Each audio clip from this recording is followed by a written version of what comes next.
We are aware that you cannot say because the 17 million Zambians were not put in one corner, then there was no consensus. The constitution does not say for you to change it, you must bring all the people of Zambia. Mr. Speaker, speaking as a lawyer, and I want to be on record, even if they say we are 17 million people, it is not all the 17 million people who must talk on this matter. Because even in elections, it's not everybody who votes. You must be above a certain age. You cannot be at 4 years old. What would be a 4-year-old child be talking about a constitution? Let us be real and let us talk about things that affect this country.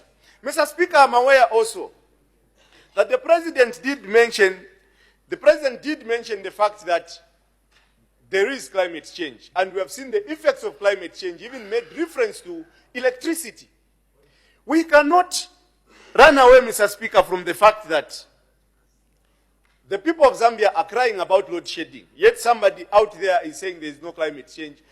If it's true there is no climate change, we are challenging you to go and fill up Lake Kariba so that the people of Zambia can see.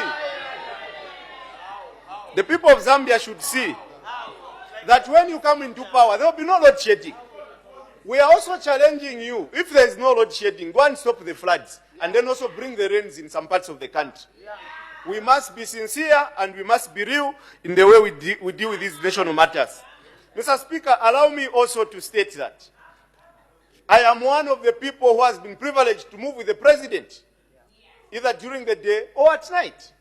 And in most parts, when you are landing in Lusaka, Mr. Speaker, you can tell that there is darkness everywhere because of load shedding. When you are landing at night, you are able to tell that here there are lights, here it is dark. The President was telling the truth. Even when you are driving from the airport into Manda Hill or wherever, the darkness is real. And the President made a clarion call to us. Can we, as this House, begin now to make solutions? The role of opposing government is also to provide solutions. It is not just to talk about government problems or government failures. Because what we know is that we must now, as this House, start planning on how are we going to invest in ZESCO. How is ZESCO going to move into solar energy? We cannot forever depend on hydroelectric power when the rest of the world is moving away from that kind of energy. Today, Zambia is suffering. Because we are not able to plan ahead. So if we started planning today, while President Lungu is in State House, trust me, 10 years from now, we will be able to produce even up to 300 megawatts of power. Mr. Speaker, allow me also to state that those who deny that load shedding is because of climatic conditions must stand on the floor of this House and tell the people of Zambia, if it wasn't the rains that caused the droughts, what caused the droughts? Is it the PF government? What caused the drying up of underground water? Some parts of this country, you can go and drill a borehole today, you will not find water because there were no rains. So we must be real, we must be sincere. And Mr. Speaker, as I conclude my debate, today I've gone beyond 5 minutes because I wanted to talk to a lot of issues. Mr. Speaker, as I conclude, I want to state, the chiefs out there, whether in PF strongholds or not, have been crying that they want delimitation. They have stood up and said, we want more constituencies to be created in very vast constituencies. I have in mind Kanchiwia constituency, which is the size of Swaziland. I have in mind Kasempa constituency, which is the size of, I can even say the size of Swaziland and Lesotho put together. 22 wards, and some people even say we don't know when we last saw our MP, because even if she was given 1 month to go around, she will not finish. That process of delimitation is under threat. And we want the people opposing Bill 10 to stand on a mountain and explain to the chiefs to say, we will shoot down Bill 10, it won't go through, but we will bring delimitation. I want to know how you are going to change the number of MPs, because our constitution says there shall be 156 members of parliament. So I want you to go and explain to the people of Southern Province, Western, Northwestern, Lusaka, everywhere who want delimitation. You go and tell them, if the constitution has put a fixed number of MPs in the constitution, and you don't want to change the constitution, how will you increase that number? I can see somebody in front of me looking very worried, but I want to repeat that you should be very careful in the way you shoot down Bill 10, because you might end up shooting yourselves.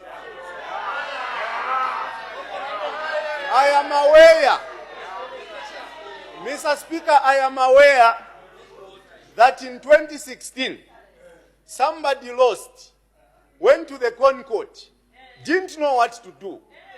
I was one of the lawyers standing in that court with somebody I'm seeing somewhere here. They left that courtroom worried because the 14 days, they didn't know whether it means 14 days from the day you file, whether we are going to be counting Saturdays and Sunday. Are we going to count 14 days from the day you file, Saturday and Sunday inclusive, or it will be all the days including Saturday and Sunday? That question has not been resolved. And I know that the guy who cried about the 14, sorry, not the guy, Mr. Speaker, withdraw guy and replace the politician who cried about that 14 days. His tears are still fresh. His tears are still fresh. People who thought they would go to State House using a court order are still crying. They have refused. We are saying, let's put 30 days. Because in 30 days, at least, you can call all your witnesses from all over the country, and you can still have time to talk to them.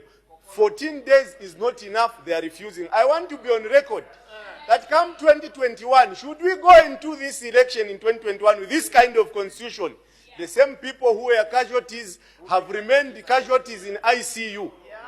They will remain in ICU because this country's constitution is not clear. Mr. Speaker, let me not just talk about a presidential candidate, even members of parliament. I am aware that most of the members of parliament here were petitioned. They had election petitions. Their lives were in danger. They were just, I don't know how to describe it.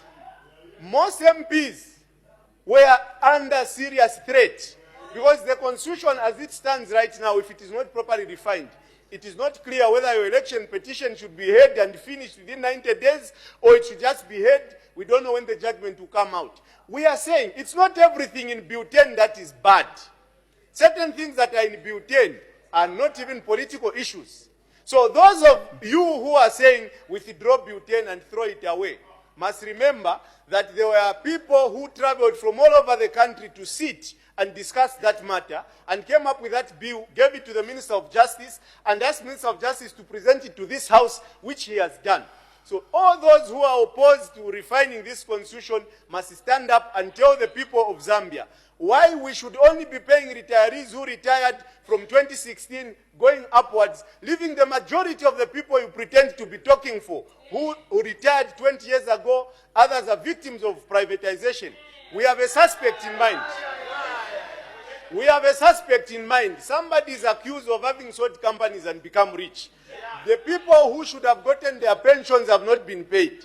We are saying, why should all those people who suffered privatization not be on government payroll, and then we should only insist on those who retired in 2016? We want to warn you. We want to warn you that if we don't refine that particular clause of the Constitution, the people who speak for you and vote for you will condemn you in eternity. I will tell you the truth. You will never see the light of power. For as long as you remain inconsistent, speaking 3 languages on one tongue, you will never convince the people of Zambia. The people of Zambia are looking for an opposition political party that is going to stand up and tell them the PF has failed here. Us, when we come into power, we will do this. Us, when we come into power on load shedding, we will do this. On climate change, we will do this. On retirees, we will do this. Long gone are the times when making noise and singing and jumping. Honorable Member for Kabwe Central. Debate speech. Thank you, Mr. Speaker. Thank you, Mr. Speaker. I want to conclude my debate on the refining of the Constitution by repeating that I saw a meeting somewhere where members of parliament were telling their electorates that even if Bill 10 doesn't go through, we have a way of doing delimitation. And those people are phoning radio stations where some of us are brave enough to go and appear. And we are telling them that if these people want to come into power in 2021 as they promise us, they must support Bill 10 on all those progressive clauses, including delimitation. Those that you have rejected, like deputy ministers, coalition government, let's remove them, put them in the shelves or in the graveyard of constitution-making processes, and then let's proceed, refine this constitution, so that if it's true you will get into power in 2021 as you promise, you will find a good constitution that will be easy for you to interpret as you govern this country. I want also, Mr. Speaker, to say that this speech touched a lot of areas, starting from the livelihood of a common man on the street, to the life of a farmer, to the life of a politician, and to good governance. Those who are saying that it was empty and didn't see anything, I'm encouraging them to start reading. The reading culture of this country is bad. And that is why sometimes people end up shooting themselves, and then you wake up and say, is it true you need a grade 12 certificate to be MP when the law has already passed? We don't want a repeat. We found a history where MPs don't read and then they agree to everything, or they say no to everything because they've been coerced to do so.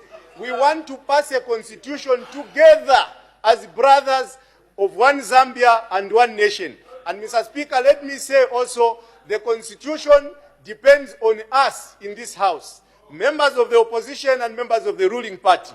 If we do not work together, don't go and campaign, because you're wasting the people's time. I thank you, Mr. Speaker.